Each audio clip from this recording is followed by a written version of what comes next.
Emperor's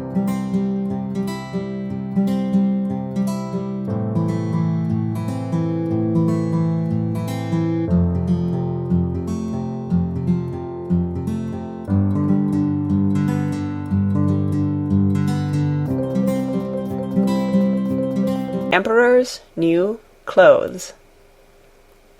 Many years ago there was an emperor who was so excessively fond of new clothes that he spent all his money in dress.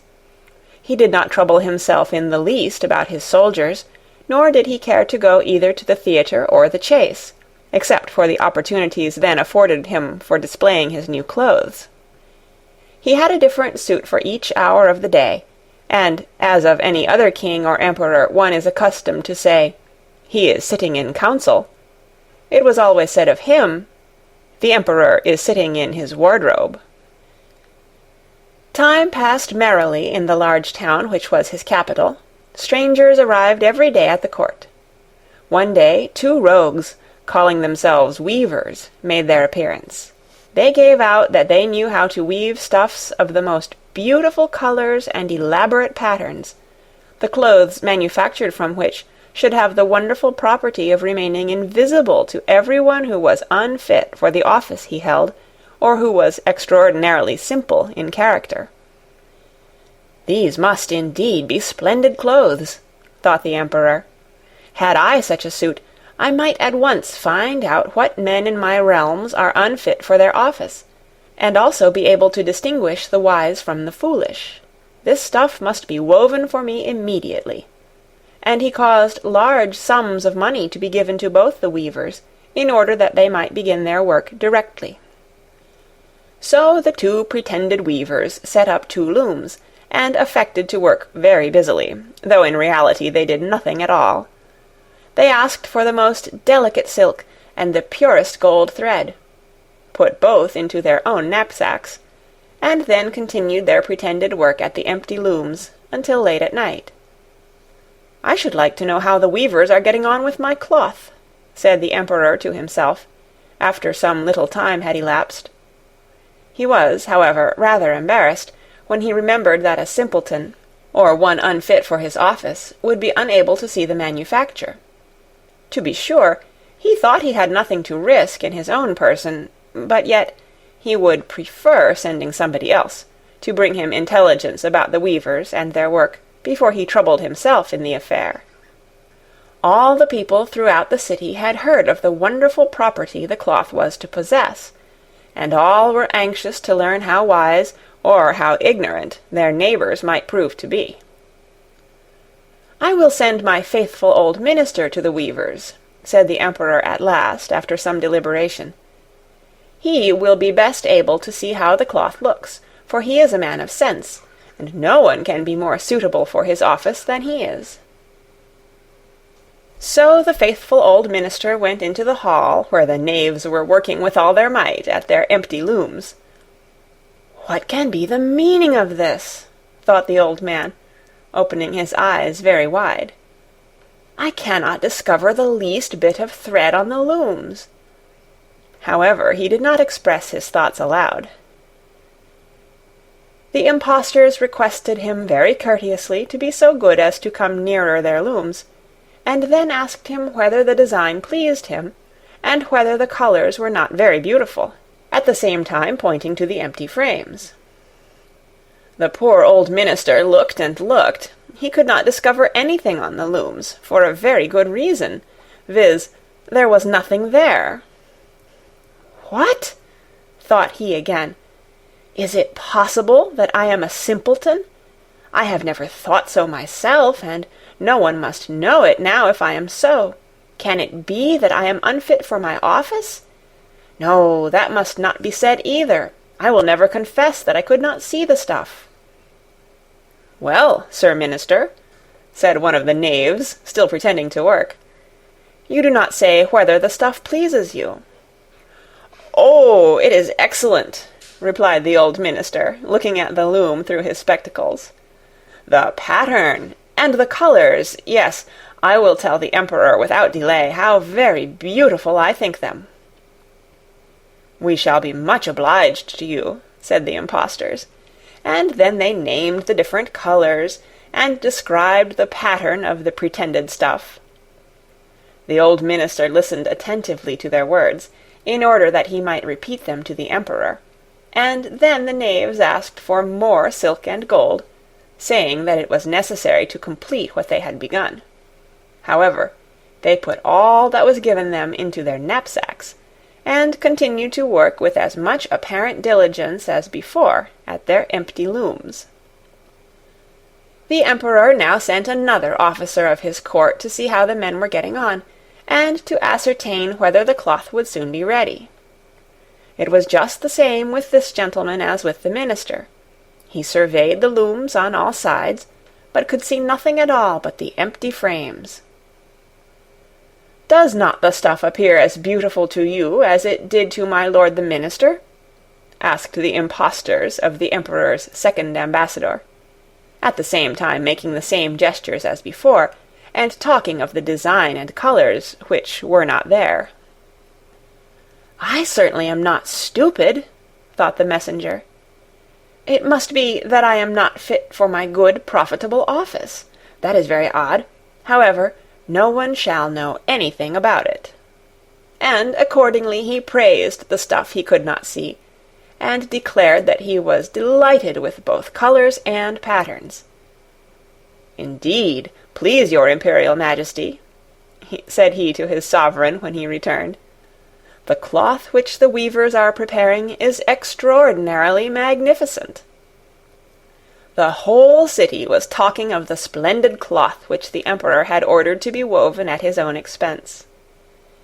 And now the emperor himself wished to see the costly manufacture, while it was still in the loom.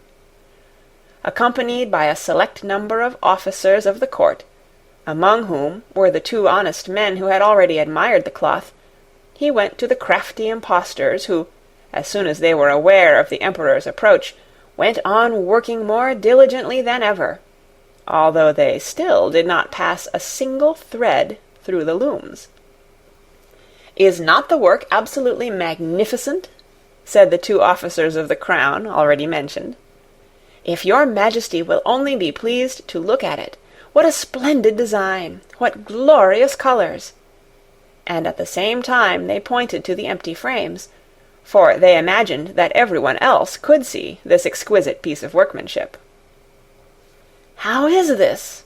said the emperor to himself. "I can see nothing. This is indeed a terrible affair. Am I a simpleton, or am I unfit to be an emperor? That would be the worst thing that could happen. Oh, the cloth is charming," said he aloud.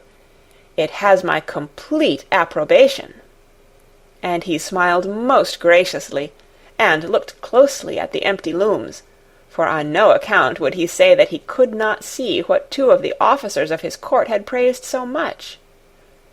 All his retinue now strained their eyes, hoping to discover something on the looms, but they could see no more than the others. Nevertheless, they all exclaimed, "Oh, how beautiful!" and advised his majesty to have some new clothes made from this splendid material, for the approaching procession. "Magnificent! Charming! Excellent!" resounded on all sides, and everyone was uncommonly gay. The emperor shared in the general satisfaction, and presented the impostors with the riband of an order of knighthood, to be worn in their buttonholes, and the title of gentlemen weavers. The rogues sat up the whole of the night before the day on which the procession was to take place, and had 16 lights burning, so that everyone might see how anxious they were to finish the emperor's new suit. They pretended to roll the cloth off the looms, cut the air with their scissors, and sewed with needles without any thread in them. "See!" cried they at last, "the emperor's new clothes are ready." And now the emperor, with all the grandees of his court, came to the weavers, and the rogues raised their arms, as if in the act of holding something up, saying, "Here are your majesty's trousers, here is the scarf, here is the mantle, The whole suit is as light as a cobweb. One might fancy one has nothing at all on, when dressed in it. That, however, is the great virtue of this delicate cloth." "Yes, indeed," said all the courtiers, although not one of them could see anything of this exquisite manufacture. "If your Imperial Majesty will be graciously pleased to take off your clothes, we will fit on the new suit in front of the looking-glass." The Emperor was accordingly undressed, and the rogues pretended to array him in his new suit, the Emperor turning round from side to side before the looking-glass. "How splendid His Majesty looks in his new clothes, and how well they fit!" everyone cried out. "What a design! What colours! These are indeed royal robes." "The canopy which is to be borne over your Majesty in the procession is waiting," announced the chief master of the ceremonies. "I am quite ready," answered the Emperor. "Do my new clothes fit well?" asked he, turning himself round again before the looking-glass, in order that he might appear to be examining his handsome suit. The lords of the bedchamber, who were to carry His Majesty's train, felt about on the ground, as if they were lifting up the ends of the mantle, and pretended to be carrying something, for they would by no means betray anything like simplicity or unfitness for their office. So now the Emperor walked under his high canopy in the midst of the procession, through the streets of his capital, and all the people standing by and those at the windows cried out, "Oh, how beautiful are our Emperor's new clothes! What a magnificent train there is to the mantle, and how gracefully the scarf hangs!" In short, no one would allow that he could not see these much-admired clothes, because in doing so he would have declared himself either a simpleton or unfit for his office. Certainly none of the Emperor's various suits had ever made so great an impression as these invisible ones. "But the Emperor has nothing on at all," said a little child. "Listen to the voice of innocence," exclaimed his father, and what the child had said was whispered from one to another. "But he has nothing on at all," at last cried out all the people. The Emperor was vexed, for he knew that the people were right, but he thought the procession must go on now, and the lords of the bedchamber took greater pains than ever to appear holding up a train, although, in reality, there was no train to hold. End of The Emperor's New Clothes,